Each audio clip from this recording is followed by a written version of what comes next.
बिस्मिल्लाहिर्रहमानिर्रहीम। अस्सलाम वालेकुम। Welcome to my channel. आज मैं आपके लिए लेकर आई हूँ बहुत ही मज़ेदार पुदीना की चटनी।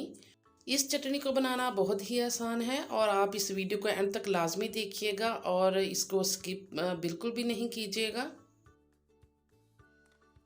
पुदीना यहाँ पे लिया है मैंने 1 प्याली और इसको अच्छी तरह से वॉश कर लिया था। प्याज एक मीडियम साइज़ का है और एक टमाटर है। 8 से 10 हरी मिर्च है और लहसुन है। अनारदाना 1 प्याली लिया है, छोटी प्याली अनारदाना, इसको भी अच्छी तरह से वॉश कर लिया था। 1 गुट्टी हरा धनिया लिया है यहाँ पे मैंने। धनिया को हमने बारीक काट लेना है। ये चटनी मैं ब्लेंडर में बनाऊंगी और ये बहुत मज़े की बनेगी। आपने इसको ज़रूर ट्राई करना है और फीडबैक देना है कि आपको कैसी लगी ये रेसिपी। और प्याज को भी मैंने काट लिया है, यहाँ पे छोटा छोटा बारीक पीसेस में काट लिया है। ये चटनी इतनी मज़े की और टेस्टी बनती है कि आप इसको हर खाने के साथ खाना चाहेंगे। ये पेट की बहुत सारी बीमारियों को दूर करती है और ये स्टमक के लिए बहुत अच्छी चीज़ है। इस चटनी को बनाकर एयर टाइट जार में 10 दिन के लिए फ्रिज में भी फ्रीज़ कर सकते हैं इसको।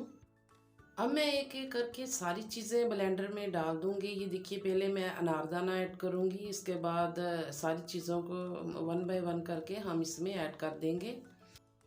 इसके साथ ही अगर आपने मेरे चैनल को सब्सक्राइब नहीं किया तो प्लीज़ जल्दी से मेरे चैनल को सब्सक्राइब कर लीजिए। ये बिल्कुल फ्री है। इस चटनी में फाइबर भी होता है और ये कोलेस्ट्रॉल को भी काफ़ी हद तक कम करती है। इस चटनी का रोज़ाना इस्तेमाल हमारे जिस्म में 90% बीमारियों को दूर करता है। अब इसमें मैंने शामिल कर दिया है ब्लैक पेपर 1/2 टीस्पून और 1 टीस्पून नमक ऐड कर दिया है और सुरख मिर्च मैंने 1/2 टीस्पून शामिल की है, थोड़ा सा पानी शामिल कर दिया है। अब इसको ग्राइंड कर लेते हैं और ये देखिए मैंने यहाँ पे इसको ग्राइंड कर लिया है। बहुत अच्छे से ये ग्राइंड हो चुकी है। अब इसे बोल में डाल के सर्व करेंगे।